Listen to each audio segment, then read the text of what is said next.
बिमा भनेर चाहिँ कोअपरेटिभ एउटा डिभाइस नै हो यसको फङ्सनल पार्ट हामीले हेऱ्यौँ भने बिमा भनेर चाहिँ कोअपरेसनको आधारमा सञ्चालित हुने मेकानिजम हो होइन जस्तो आजको दिनमा जस्तो हाम्रो ग्यारेजमा 20वटा मोटरसाइकल छन् भने 20वटा मोटरसाइकलहरूमध्ये 1 वर्षको पिरियडमा एउटा मोटरसाइकल चाहिँ चोरी हुने रहेछ 2-3वटा मोटरसाइकल चाहिँ त्यहाँ अर्को मोटरसाइकल चलाउनेले त्यहाँ पार्किङमा आउने मान्छेले लडाइदिनु रहेछ 2-3टाको चाहिँ लडाएर मर्मत गर्न क्षति हुने रहेछ भनेर 5,000 क्षति भयो 3टाको भने 15,000 क्षति हुने रहेछ र एउटा मोटरसाइकल चोरी हुने रहेछ प्रत्येक वर्ष मोटरसाइकलको मूल्य 3 लाख छ भने 3,15,000 लस आयो 20वटा मोटरसाइकल लस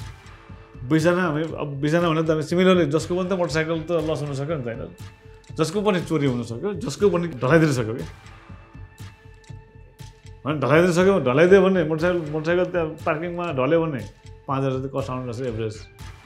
चोरी भयो भने त टोटल लस आयो अर्को नयाँ मोटरसाइकल किन्नु पऱ्यो 2टा लस त्यो एक्सपोजर त सब 20जनामा भयो त्यो 20जनामा हामी मान्छेहरू सबैजना भेला भएर ल हामीलाई अब कति चाहिने हो 3,15,000 चाहिने हो 20जनाले चाहिँ 3,15,000 सेयरिङ गर्यो तिरेर त्योमा एग्रिड गऱ्यो भने जसको लस भयो भने सेफ भयो इकोनोमिक सेफ्टी भयो होइन जसको लस भयो भने प्रोटेक्सन हुने भयो 20जना मध्ये जोसुकै कसको चोरी हुन्छ थाहा छैन तर चोरी 20जना मध्ये 20जना मध्ये चोरी हुने सम्भावना छ त त्यहाँ ढल्ने सम्भावना सबैको छ त्यो दुवै कुरालाई हामी एग्री गऱ्यौँ ल ठिक हामी यहाँ बसेर 15,000 हामीले कन्ट्रिब्युट गऱ्यौँ भने त्यो लस भएकोले लस पनि पूर्ति हुने रहेछ बिग्रेको बन्ने पनि रहेछ भनेर हामी एग्री गऱ्यौँ तिर्यौँ र कसैको लस भयो भने त्यो लसबाट चाहिँ बच्न सकिन्छ रहेछ यस मानेर चाहिँ बिमा चाहिँ के भन्दा लक्की फेलोले अनलक्की फेलोलाई रेस्क्यु गर्ने मेकानिजम हो संसारभरिको यो फङ्सनल पार्ट हामीले बिमा हेऱ्यौँ भने लस नहुने अथवा लक्की कन्ट्रिब्युटर होइन बिमितहरू मध्येबाट त्यो बिमा पुलको मान्छेहरूमध्ये जस लस नभएका मान्छेले तिरेको प्रिमियमबाट लस हुने मान्छेलाई क्षतिपूर्ति दिने हो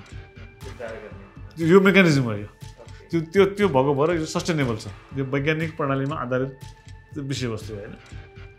त्यसकारण सस्टेनेबल छ प्रिमियम कति लगाउने होइन त्यो सबै कुरा चाहिँ जति ठुलो सङ्ख्यामा हामीले क्यालकुलेसन गर्छौँ अहिले हामी 20,000 कुरा गऱ्यौँ होइन त्यही सिनेरियोमा त्यहाँ 200वटा भेहिकल अट्ने रहेछ भने 200वटा मध्ये एउटा हराउँदो रहेछ एउटा चाहिँ चोरी हुँदो रहेछ 5वटा चाहिँ लस हुँदो रहेछ भने 3,25,000 हो नि त अब 200जनाबाट 3,25,000 गर्दाखेरि 50जना गर्दा 15,000 आएको थियो भने 200जनाबाट सेयरिङ गर्दाखेरि त थोरै पर्ने भयो होइन